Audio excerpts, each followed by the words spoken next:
Simula nga na naman ng kalmada ng dagat kaya naman namana nga ako ng isda ngayong araw. Meron ng pangulam at nakakita pa nga ako dito ng napakaraming maliliit na isda. So eto na nga mga kabuli, 45 this video, panibagong araw, panibagong fishing adventure nga na naman tayo ngayong araw. Mamamana nga naman pala ako ng isda ngayong araw para meron na namang pangulam. Season nga na naman kasi ng kalmada ng dagat dito sa amin, kagandahan nga sa pamamana ng isda. Tuwing buwan nga kasi ng April ang simula ng kalmada o napakatahimik ng dagat dito sa amin. Kapag ganito nga kasing tahimik ang dagat, walang malalaking alon, ay lumilinaw ang tubig. Kumakapal din ang damo sa ilalim ng dagat na ang tawag dito sa amin ay Aragan, na kung saan naninirahan nga yung ibang mga isda. At pagkarating ko nga pala dito sa spot ay agad na nga rin ako ditong sumisid para humanap ng mga panaing isda. Hindi nga po pala masyadong kalaliman dito sa spot na kung saan ako namamana ng isda ngayong araw, nasa 3 o 2 dip pa lamang. Hindi pa nga pala masyadong makapalang damo dito sa ilalim ng dagat, nagsisimula pa lamang kumapal dahil nagsisimula pa lamang ang kalmada ng dagat. May nakita na nga rin pala ako ditong isda na pang-ulam, kaya naman agad na akong sumisid at ng aking pinana ay tinamaan na laltag. Unang kalabit ng aking pana, tinamaan agad yung isdang sangitan. Medyo magalaw itong sangitan kapag inilagay sa lagayan, kaya naman para hindi makawala ay sinintensyahan ko na nga ito bago ilagay sa aking lagayan ng isda. At may nakita nga na naman pala ako ditong isda na panain, kaya naman agad nga na naman ako ditong sumisid. At pagkapana ko nga dito sa isda, nalaltak yung bato, yung isda hindi tinamaan. Por Diyos.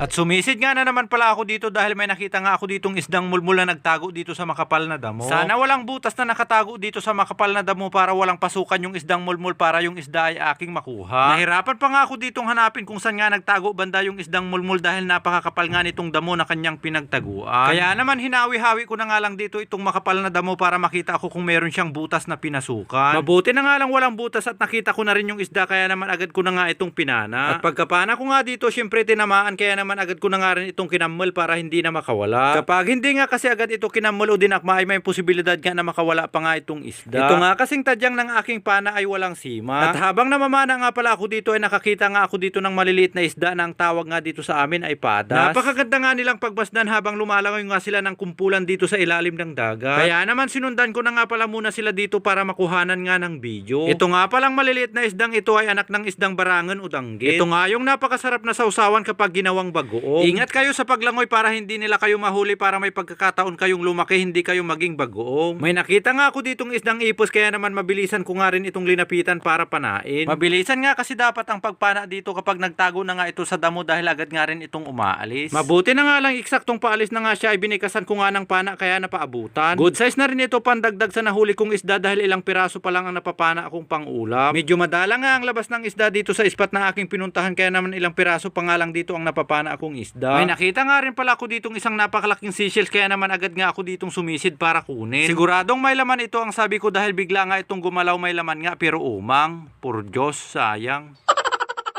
At sumisid nga na naman pala ako dito dahil may nakita nga na naman pala ako ditong isdang mulmul na nagtago dito sa Aragan. Kaya naman nang malapitan ko nga ito ay agad ko na nga rin itong pinana, mabuti na nga lang tinamaan. Madali lang naman panain itong mga isdang mulmul dahil naka-steady lang kung saan sila nagtago basta marunong ka lang humanap. May napana nga rin pala ako ditong isang barangan burik pero hindi ko na nga nakuhanan ng video nung aking pinana. At may napana nga rin pala ako ditong isdang mataan na nakatago sa butas. Sinilip ko nga kasi yung butas na kung saan pumasok yung isdang barangan burik at ito nga ang aking nakita. Ito nga pala ang huling isda na aking napana at dahil sapat na nga rin ng pangulam itong aking nahuling isda, kaya naman nagdesisyon na nga ako ditong umuwi. Kahit pangulam nga lang itong aking nahuli, ayos na rin dahil nakaminos na naman tayo sa gastos. Maraming salamat po ulit mga kabuli sa panunood. At sana naman kung nagustuhan nyo nga itong aking video, palike and share naman po itong video. Maraming salamat po.